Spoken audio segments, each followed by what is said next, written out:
السلام علیکم گائز، امید ہے آپ سب خیریت سے ہوں گے۔ آج کی ویڈیو جو ہے اس کا بنانے کا مقصد پچھلے دنوں پاکستان کے شہر سیالکوٹ میں ہونے والا ایک دردناک واقعہ ہے، اور ایسے واقعات جو ہیں وہ نہ صرف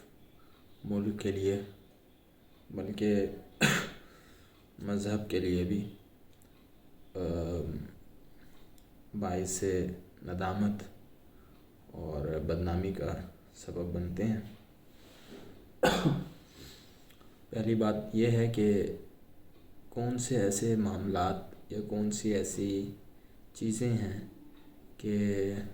جو ایسے واقعات کا سبب بنتی ہیں، اور ان واقعات کو کیسے ہمارے معاشرے سے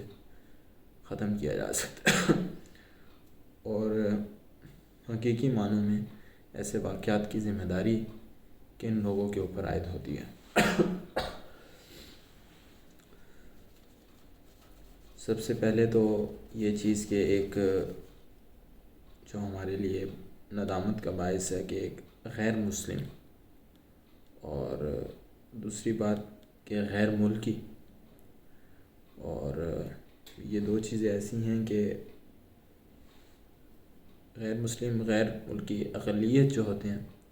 ان کے حقوق وہ خواہ کسی بھی معاشرے میں ہوں، کسی بھی سوسائٹی میں ہوں، ان کے حقوق کے اوپر خاص توجہ دی جاتی ہے، اور دنیا کا کوئی بھی معاشرہ ہو، دنیا کا کوئی بھی مذہب، کوئی بھی سمجھدار دماغ ہو، وہ اقلیتوں کے حقوق کے بارے میں زور ڈالتا ہے۔ اس کی وجہ یہ ہے کہ عام طور سے ایک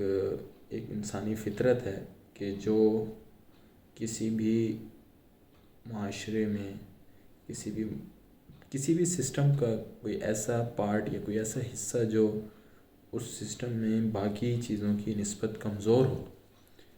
تو عام طور سے اس کے حقوق جو ہیں ان کے حق تلفی کی جاتی ہے۔ تو اسی لیے دنیا کا کوئی بھی معاشرہ کوئی بھی مذہب ہو، وہ اقلیتوں کے حقوق کے بارے میں خاص قسم کا ایک اس کے اوپر زور ڈالتا ہے، اور یہ ہمارے لیے، پاکستان کے لیے، اسلام کے لیے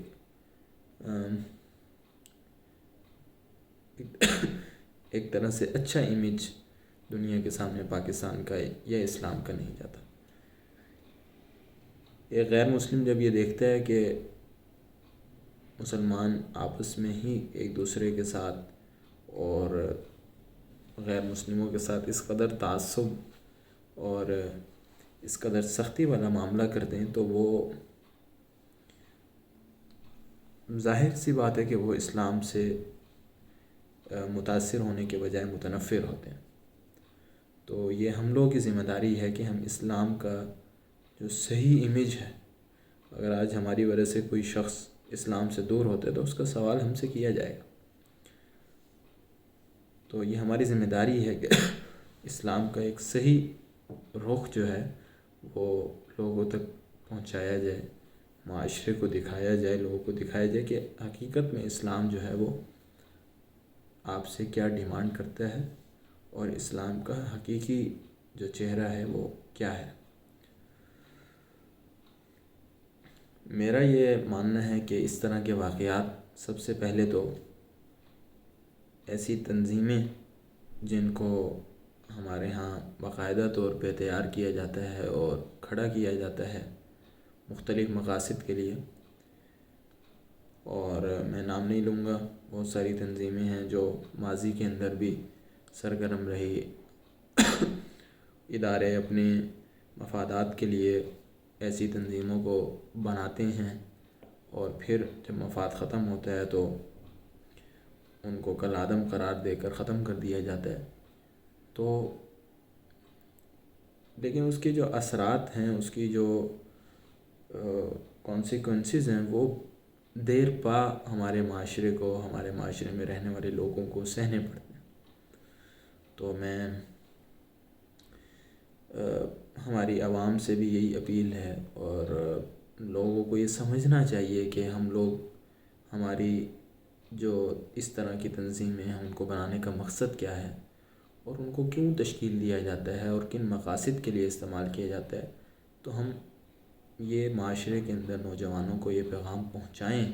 کہ بھئی خدا را ایسی تنظیموں کے ساتھ کسی قسم کا کوئی آپ کا ایمان کوئی اس چیز کا ان تنظیموں کے ساتھ، ایسی تنظیموں کے ساتھ منسلک ہو کہ کوئی آپ کو ایمان کا سرٹیفکیٹ نہیں ملے گا۔ آپ ویسے بھی ایمان کے اوپر چل سکتے ہیں، آپ ویسے بھی ناموس رسالت کا یا ختم نبوت کا کام کر سکتے ہیں۔ ضروری نہیں ہے کہ آپ کسی تنظیم کے ساتھ باقاعدہ طور پہ منسلک ہوں۔ تو جتنا ہو سکے آج کل کے معاشرے کے اندر، آج کل کے حالات کے مطابق ان تنظیموں سے دور رہنا ہی ہمارے لیے بہتر ہے۔ کوئی پتہ نہیں کہ کس وقت کوئی آدمی جو ہے وہ کھڑا ہو کے کیا کر دے۔ تو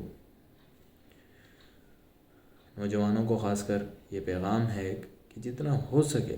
اپنے اندر اعتدال اور عدم برداشت کو اپنے اندر سے ختم کریں، اپنے اندر ایک اعتدال لائیں۔ کوئی بھی معاملہ ہو زندگی کا، ایک اعتدال کے ساتھ چلیں۔ اسلام کا سب سے ایک اسلامک معتدل، وہ کسی بھی صورت میں آپ کو کسی کے اوپر اٹیک کرنے کا یا کسی بھی صورت میں آپ کو جو ہے وہ کسی کی حق تلفی کرنے کی اجازت نہیں دیتا۔ تو امید ہے کہ آپ لوگ جو ہے وہ میرے اس پیغام کو سمجھے ہوں گے۔ اللہ تعالیٰ ملک پاکستان کی اسلام کی حفاظت فرمائے، اور ہمارے ہاں اسلام کو ترقی دے، حق کو غالب فرمائے، باطل کو مغلوب فرمائے۔ آپ سب لوگ اپنی دعاؤں میں یاد رکھیں، پاکستان کو بھی اور اسلام کو بھی۔